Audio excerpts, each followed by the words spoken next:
ఒక సామ్రాజ్యం ఎలా పుడుతుంది? రెండు హృదయాల ధైర్యం చరిత్రను ఎలా మారుస్తుంది?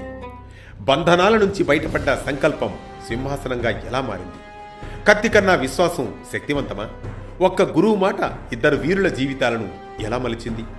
తుంగభద్ర తీరంలో ఒక కుందేలు దూకుడు సామ్రాజ్య సంకేతమా? ఇవే ప్రశ్నలు అంతర్ముఖంగా సాగే అనగనగాలోని నేటి కథనమే హరిహర బుక్కరాయల ధైర్య సాఫల్యం, విజయనగర సామ్రాజ్య ఆవిర్భావం.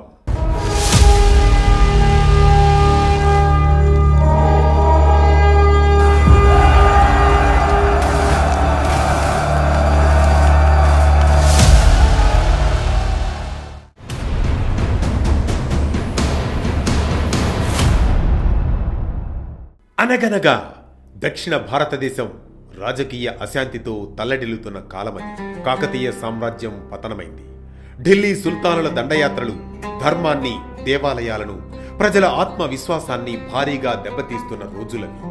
ఆ చీకటి కాలంలో కర్ణాటకలోని మంగళనిలయ నివాసి సంగముని కుమారులు హరిహరరాయలు, బుక్కరాయలు 1336లో విజయనగర సామ్రాజ్యాన్ని స్థాపించారు. వారు మొదట కాకతీయ రాజ్యానికి సైనికాధికారులు. కాకతీయుల పతనంతో వారు ఢిల్లీ సుల్తానుల చెరలో పడ్డారు. అది కాకతీయ రెండో ప్రతాపరుద్రుడి పాలనా కాలం. దక్షిణ భారతానికి ధర్మమై కవచంగా ఉన్న రోజులు. ఆ రాజసభలోనే సేవ చేశారు సంగమ వంశానికి చెందిన ఇద్దరు అన్నదమ్ములు హరిహరరాయలు, బుక్కరాయలు.